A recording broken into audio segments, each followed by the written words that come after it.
Hello and welcome back to Overbooked. I'm Amanda and today we're going to be doing a book review on the book Something to Talk About by Meryl Wilsner. This is a book that I am reviewing for the Reading Women Challenge that I am very, very behind on. 2021 was supposed to be the year that I finished this challenge. Like I actually read for every prompt. It's not going great. It's not going great. But I still have hope. But I read this for prompt number 16, A Queer Love Story. Characters in this book, one of the main characters, Jo, who started out in Hollywood as a childhood actor and star, and then later turned into I'm pretty sure producer / director. I don't really understand what her role was. She owned a production company, I think. But she is lesbian, and then our other character is bisexual, so fits the prompt as a queer love story. Love to see it. I kind of described the plot already, so something to talk about is about Jo, our main character, who is, like I said, started out in Hollywood as a childhood actor, turned into owning a production company, and her love interest, and the other main character, is Emma, who is her assistant, which makes this kind of a complicated romance novel because you can't really date your boss and you can't really date your assistant without being creepy and weird. This is definitely a very, very, very, very, very, very slow burn of a romance book. By reading this book, I realized I hate slow burns. I couldn't take it. I don't like the slow burn. I hate it. I did not like that part of this book. But throughout the book, we see how these characters realize that they like each other and what they want to do with that. And it all starts with how Jo, who is the production company owner, very successful, rich, invites her assistant to an award ceremony, not really as her date, but just as somebody that she can have to talk to really block out people from talking to her about this next movie that she's going to be working on, just to combat people asking her questions. But it really just stirs up a lot more questions because the paparazzi catch them in this kind of what the cover is. They're talking and they're obviously enjoying each other's company and laughing and smiling, and there's a picture taken where they're both really just have these huge grins on their faces, and then it just starts circulating that they're dating. Neither one of them apparently never thought about the other one like that before until this rumor started, and that's when they both have to kind of confront their feelings, and that's what the whole book is about, is them trying to grapple with how they feel about one another for 300 pages, and that's what it is. That's it in a nutshell. We also have a sexual harassment issue that comes up in the middle of the book, which I thought was handled pretty well. I thought that it was resolved fairly quickly and cleanly, and also just after it was resolved, just never really brought up again. Our main character, the rich and successful one, goes out of her way to start an organization very similar to Time's Up that was created after the Harvey Weinstein incident. She makes this whole organization to combat sexual harassment in Hollywood, and then it's never brought up again. I was okay, well, did that just solve Hollywood's issue? I don't understand. That kind of also just gives the book a reason to be even more of a slow burn, because the boss, Jo, doesn't really want to do anything to make Emma feel uncomfortable and making her feel that she has to do these romantic sexual things for her because it's part of her job, or that she needs to do them to get ahead in her career. So I thought that was really tasteful, to be honest. I thought that was something that I wasn't expecting, because I kind of just thought they were gonna do it anyways, despite working together and one of them being the boss and one of them being an assistant. So I thought that was really well done. Overall, I thought this book was okay. I think I liked it more when I finished it, but then after I sat with it for a little bit, I was kind of well, that was kind of not the greatest romance book I've read, and I wish there was more. I wish it had delivered more. I was expecting a lot of this book, and I think that might have been my downfall, was me really wanting so much from this book and it just not being that. I wrote my attempt to write down some thoughts before I do a review. There's only 2 thoughts on this notepad, you guys. So that's cool. The 2 I wrote cons and pros, and two of the thoughts are in the cons. So I couldn't think of a lot of pros. So the first con, right away, I thought the book opened up really like abruptly. I just right away we're like thrown into this award ceremony that Emma is invited to by Joe.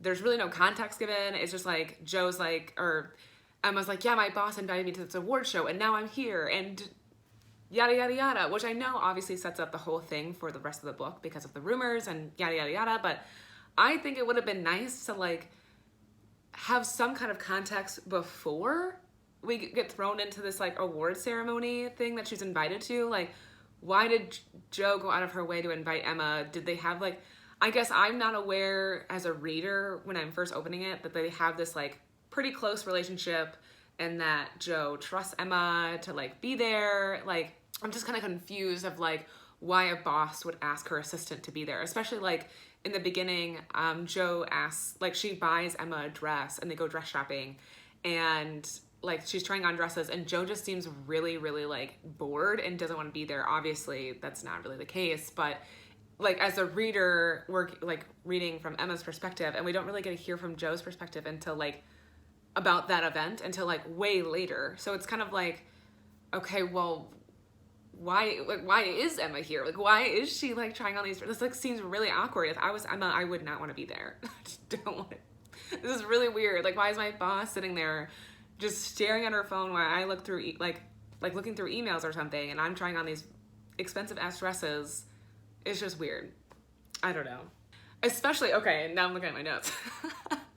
Especially because throughout the book, so we have Emma's sister Avery, who is another main character, or side character, I guess, and the whole time she's telling Emma, like, her sister, like, oh, I knew you guys would get together the whole time. Like, as soon as you started working with her, or as soon as you knew her, I just knew this was gonna happen. Like, this was inevitable.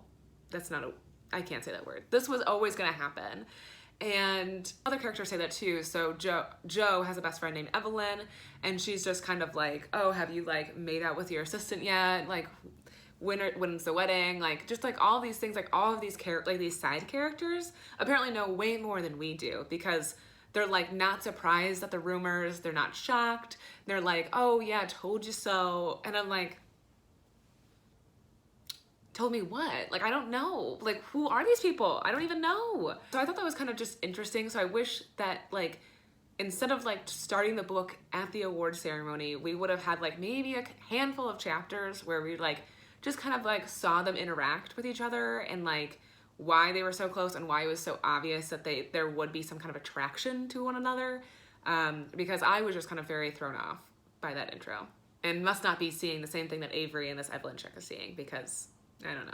Another thing that I thought was a con was as like super nice Joe was and like considerate of Emma's feelings with this whole like relationship thing, like being very conscious that she was the boss, Emma was her assistant, and that she could not cross any lines.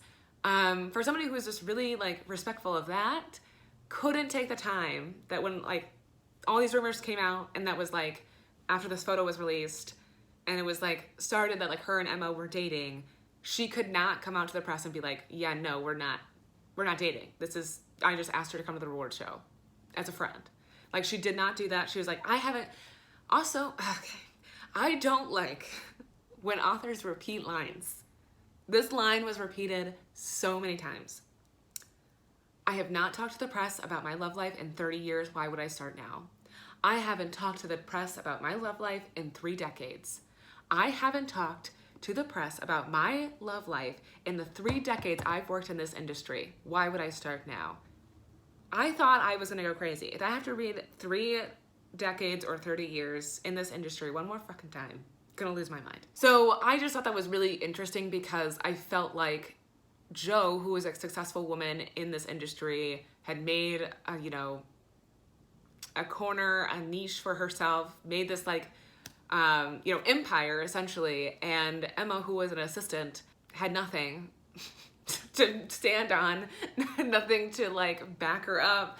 I mean, the only word that she would have had was Joe's to assure everyone that she was a great assistant and a great worker. I felt like it did a lot more damage to Emma than it did to Joe. because a lot of people after that throughout the book just thought that Emma was sleeping her way to the top, was just doing all these things for her boss to like get ahead in her career, or that was why she was Joe's assistant. It just didn't really paint her in a great picture. It kind of made her just look really bad, and it was just kind of like, I really wish that Joe would have just came forward and been like, yeah, at a certain point, I get the whole like, why would I do it now? But it's not just for you. I'm assuming the other love life things in her past were about other famous people. So I guess thinking as I'm talking about that, I think one of the reasons why Joe didn't want to comment on it was because she was not out as a lesbian, and she didn't want to kind of, I don't know, it like open a can of worms or something to that effect.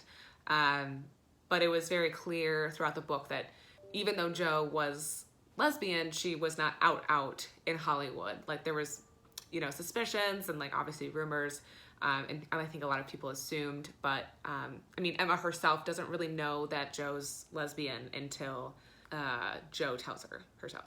So another thing I thought that was kind of interesting, and I wish they kind of maybe would have explored it more, was how Joe was Chinese American, and how like she had to face a lot of racism in Hollywood. She was like, when she was a childhood actress, she was the only Chinese character on like an all-white cast, and she came out with this whole like thing after being off the show for like 10 years or something, and she got like a lot of backlash and was like pretty much like kicked out of Hollywood, and then she came back and like forged her own path. But that was kind of like the only really extent to what we really talked about her like struggles as a Chinese American and being in Hollywood. And also I kind of, and not that I wanted, you know, all of that kind of background, because I know it was supposed to be a really like a fun, light, like romance read, but I thought that it would have been more interesting to kind of talk about how like difficult it would be for like an interracial couple. Like Emma was white and, you know, Joe was Chinese American, and I just don't think there was a lot of like difficulties in that like those conversations they had about ethnicities or what it would be like to actually be in a couple, and like the challenges that they would have to face together, or you know what Joe would have to face you know, dating a white woman.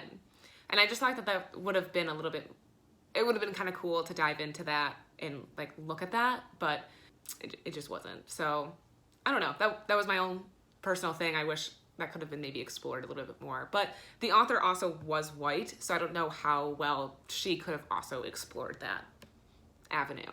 So it might have been in bad taste anyways if she would have.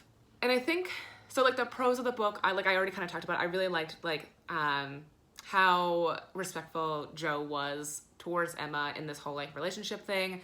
I think that's what made like this book such like a slow burn. There was an obvious end where Emma was going to leave, no longer be Joe's assistant, because Joe was moving on to another movie, and like she would get a new assistant, which I didn't really understand like why there would be a switch at that point. Whatever. So the entire book, like Emma's trying to find her a replacement. So we know there's going to be an end, and like they obviously will have an opportunity to date each other, but getting to that point took so freaking long. During that time, Joe is obviously very respectful and wants to keep her distance and doesn't want to act on any of her feelings in case she continues to make Emma like look bad, like what the rumors did and whatnot. So that was nice to see, and I just thought that that was just really well done. And then like when they eventually did like get together, like it was just kind of like the continual like, is this okay? Like the next, like when they kept advancing, and I just like that was really nice to see that question come up, like, is this okay with you? Are you comfortable? Because consent is cool. I mean, I don't know really though how much of a connection these two characters had. I was watching, I think, Mina Reed's, and I'll link the video that I watched below, and I just thought it was like spot on, because she was like, the only conversations these two characters are having is like when they get each other coffee, and they're like, here's your coffee, and the other one's like, thank you, and that's it.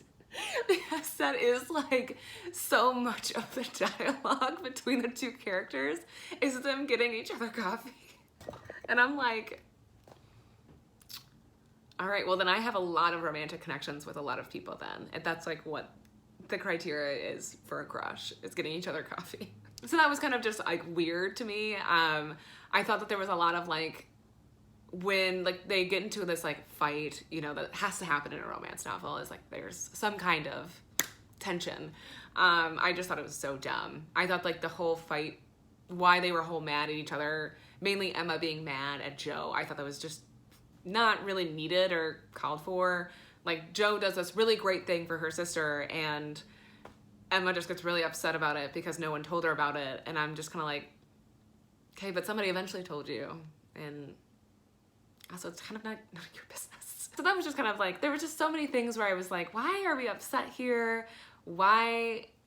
I don't know. It was kind of like, there was another thing that I was really confused about like last night where I was like finishing the book and I don't know how many times Emma tells us, in that moment, I think I realized how much feelings I had for Joe. I swear she has this epiphany like 3 times. And it's like, yeah, Emma, we know. You already told us that you have these feelings for Joe like 3 chapters ago. But you're telling us again. Like, I was just kind of like, she's like, I didn't realize how serious my feelings were until right now. 5 pages later, oh my gosh, my feelings are unreal. And I didn't figure it out until right now. And I'm like, Emma,